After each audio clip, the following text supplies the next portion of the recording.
Hello everyone. The Union Budget for 21-22 is due to be presented on the 1st of February 2021. It's a good time for us to assess how has the pandemic affected the economy. What would be the pluses and the minuses, the constraints and the assets to build on. That could be the starting point where we could discuss on the real GDP growth rate. 2020 was a bad year. We had the black swan effect. We had the uncertain, unpredictable occurrence of the pandemic. 40 years we have never seen such a fall. The IMF data on real GDP growth rate, annual percentage change, reveals what a dip we have had. Although there is a V-shaped expectation of a comeback, we have to reckon with the fact that we have had a severe setback. That is reflected in the GDP per capita, with current prices showing that there has been a serious fall in the GDP per capita. Of course, the longer term trend is likely to be maintained, and by 2025 we should be nearing achieving $3,000 per capita in current prices. So the year is expected to close with a 7.7% contraction in GDP. We have had two successive quarters, with the first quarter being 23.9% decline, which seriously impacted on the fiscal and monetary position of the economy. We have seen technical recession with two successive quarters of degrowth, and this was in contrast to the average annual GDP growth rate since the 1992 reforms, which had seen 6.8% annual growth since the liberalization time. Now in 2021 as compared to the previous year, how has been the demand side of the GDP and the supply side of the GDP? Demand side, as we know, is consumption plus investment plus government expenditure plus exports minus imports. We've had negative growth in all categories on the demand side except government consumption. Government consumption has been positive at 5.8%. That has been to offset a compensatory spending for a setback in consumption at the private sector at 9.5% minus, fixed investment falling to 14.5%, exports falling to 8.5%, imports though falling, which should be positive, but it also reflects the fact that the manufacturing sector had been slowed down, so imports of raw materials, imports of technology had not really taken place. And on the supply side, we have seen only agriculture and utilities grow. Mining fell by 12.5%, manufacturing fell by 9.5%, construction 12.5%, services by nearly 9%. So we are seeing a real degrowth in 2021, and that's what the finance minister is up against. We've had the first half of 2020 showed that there have been 11 lakh crore fall in goods and services. We've seen that although the GDP in the second half did compare favorably with the corresponding period of 2019-20 at about 74 lakh crores, for the full year there is likely to be an 11 lakh fall. So you are looking at a fall of 11 lakhs in the GDP, 11 lakh crores. And India's per capita income has been the lowest among 4 years now at 99,155 rupees per head. This was in sharp contrast to 2019-20 or 1,08,620. So 2020 has been bad. and 2020 has seen a minus 4.3% in the last quarter of the private sector manufacturing companies' demand. This is much better than the 41% decline in the first quarter. We are picking up. The black swan effect may be declining.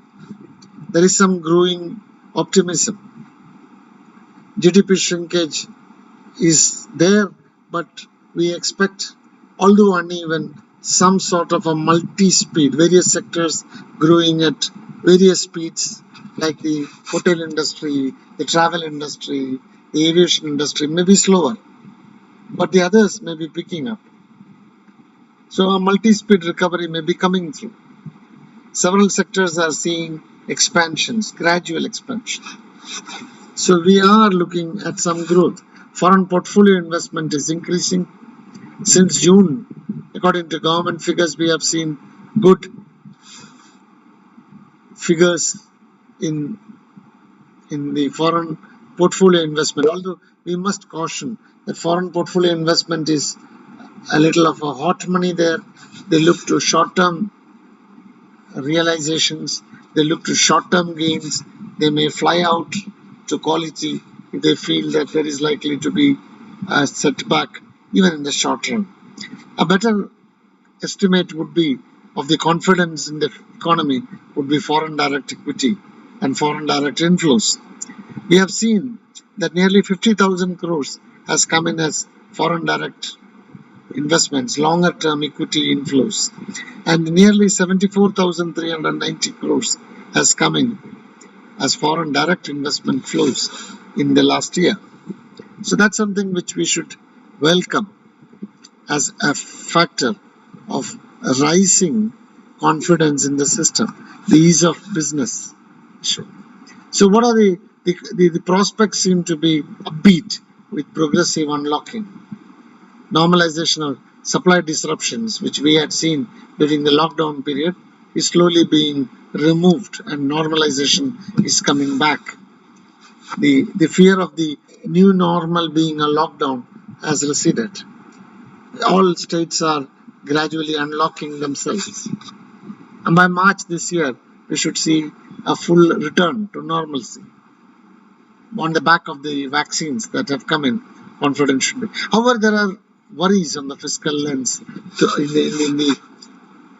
From the fiscal window as we look out, there are worries. The biggest worry, to my mind, is that of the banks. The capital to risk assets ratio last year was good. It was at 15.5% in September 20. Better than the closing figure of March 20 at 14.7%. The provision coverage was good in September. It covered up to 72% as against 66% in March. That means that for every 100 rupees requiring provisions, the banks were able to provide 72%. Good. But that is the story in September 2020. What happens now that the standstill agreement, now that the moratorium has been lifted, now that the standstill agreement of health criteria for banks, how would it look? The Reserve Bank feels that the gross non-performing asset ratio of all scheduled commercial banks may go down from 7.5% to 13.5% by September 2021. As the twin balance sheet starts impacting. What is the twin balance sheet? The pandemic has hit the borrowers, whether they are micro, small, medium, or large corporate entities. All have been hit at different levels, in different impacting levels. They have been hit. So, if in the best case scenario, they could have a 13.5% impact on their balance sheets. As these borrowers don't pay, non-performing assets will go up and the health of the balance sheets of banks will come down. The ratio is expected to escalate to 14.8% in case there is a severe stress scenario. We should be prepared for that. There is also a lot of liquidity. The Reserve Bank's balance sheet has been expanded considerably. The Reserve Bank has been on a rather accommodative stance. With even before the pandemic, it had reduced by about 115 basis points. It has since overall it has brought down about 2.5% the interest rates. But yet, the unprecedented infusion of liquidity has seen the near-end interest rate term curve being very low. But in the long run, the curve is likely to be a sort of a flat S curve, with the tail of the S curve being at this point, and then it's seeing a gradual escalation as the inflation raises its head. And that is a fiscal worry. Apart from that, there is also the fear that public sector banks may be affected severely. The finance ministry has already contributed in a big way, 120,000 crores given, the Indradhanush plan, etc. given. But then there has been this pandemic and the asset recognition standstill. So there is a slant of the balance sheet of public sector banks, which the exchequer may again be called to fund the balance of risks on the downside are severe. We have already seen big banks like State Bank of India under stress, even in previous years, with big borrowers not paying back. Yet another worry is that the total receipts of the Union government contracted by 17.9% during April to November of 2020. Now that means that there has been shortfalls in the revenue recovery. Now these have to be met through additional market borrowings which are at a cost. Liquidity support measures of the Reserve Bank may add to the worries in the market. The increased limits of the ways and means of the state governments, who have been busy seeking more and more funds with the health strains on the health front, strains on the lower income group, maintaining their subsistence levels being a problem. So these have been worries. And that also means that the finance minister will have to look at relaxing further, possibly rules governing withdrawals from the consolidated sinking fund. On the employment front, while the unemployment rate has come down to just about 7% from the 23% which we saw in April 2020, the biggest worry for the finance minister will be that the informal sector has been seriously impacted. And informal sector accounts for 4/5 of the employment. They have had income losses during the pandemic. So the finance minister will have to look at the fact that there are supply management measures which are yet to bear fruit. The logistics, the transport sector is still to come to full running. The price pressure is expected. The global protectionist measures, as also the recurrence of the pandemic, the second wave of the pandemic hitting European countries, hitting United Kingdom, all strategic partners for India. These could mean a delay, if not a collapse, in the external demand. At the base level, the finance minister may be motivated to loosen the tax because they need to support the stress-driven households and corporations. Both are under stress. The pandemic has stressed, and there are cries for de-stressing them. The small and medium, the traders are going to seek some relief. So also the manufacturers, so also the households and the low income.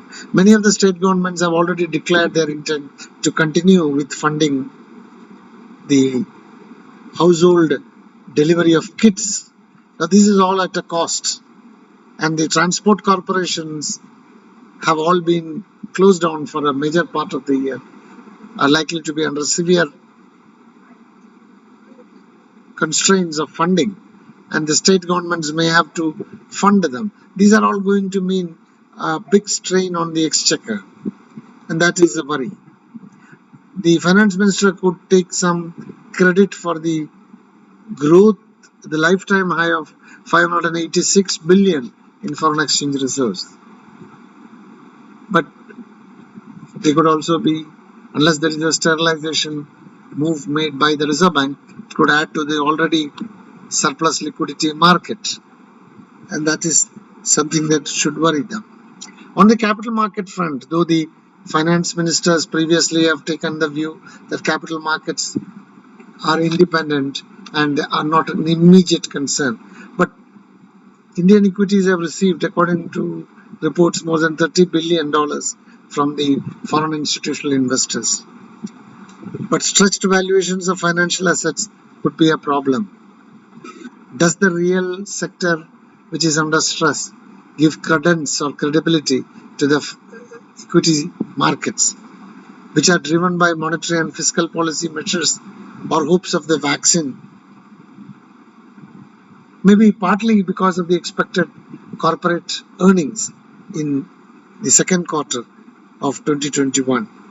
But yet the fact remains that banking and finance would be under serious stress in the year 2021. The growth process itself may be coming back. However, it will take some time to wipe off the losses of the previous year. And therefore, the finance minister has a very big balancing act, may have to be bolder than usual in her budget presentation. Thank you so much.